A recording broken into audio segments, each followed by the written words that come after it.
டப்பா மாதிரி ஒன்று இருக்கும் பாரு, அப்படியே அதை எடுத்துக்கூட. அமௌண்ட் இது பூ அதிகமாகவே பார்க்க இல்லை இல்லைங்க, சும்மா பார்க்க.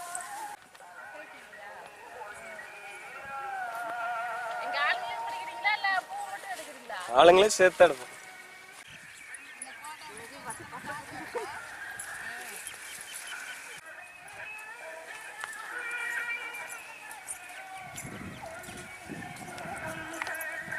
ஓ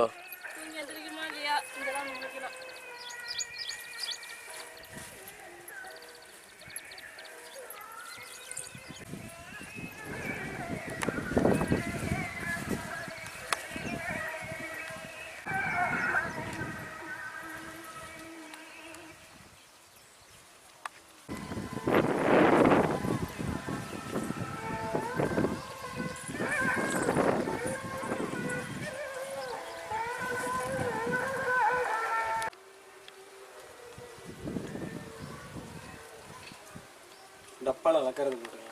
டப்பா எடுத்துருங்க.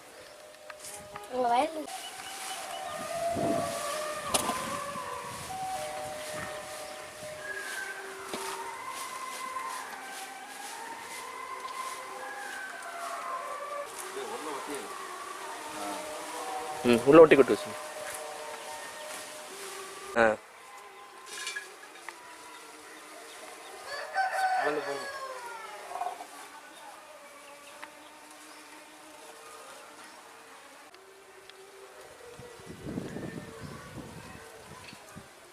டப்பால வளர்க்கறது போட்டுருங்க.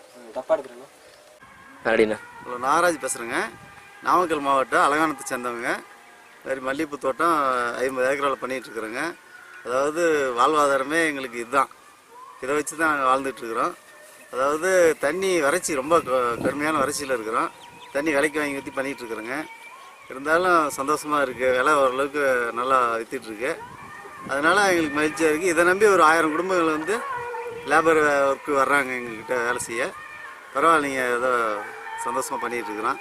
ஆனால் வறட்சி வந்து அதிகப்படியான வறட்சியில் இருக்குது. அந்த வருஷம் தண்ணி கிடையாதுங்க. விலைக்கு வாங்கி பண்ணிகிட்ருக்குறோம். இருந்தாலும் சந்தோஷம், பரவாயில்லைங்க, பண்ணிகிட்ருக்குறோம். ஏதோ கரெக்டிண்ணா. ஒரு 1/2 ஏக்கரா மல்லிகைப்பூ வச்சுருக்குறேங்க. ஆவரேஜாக ஒரு 15 கிலோ வரைக்கும் வந்துட்டுருக்கு. இருந்தாலும் விலை சீசன் தகுந்த மாதிரி மாறுங்க. இப்போ வந்து அதிகப்படியான விளைச்சல் வந்துட்டுருக்கு மழை பெஞ்சதுனால. அதாவது கிலோ 80 ரூபா 70 ரூபா போயிட்டுருக்கு. சீசனுக்கு வந்து 200 ரூபா 250 ரூபா விற்கிங்க. நம்பிக்கையில் தான் வாழ்ந்துட்டுருக்கோம் நாங்கள். பரவாயில்ல, நல்லபடியாக பண்ணிகிட்ருக்கோம். Okay, thanks.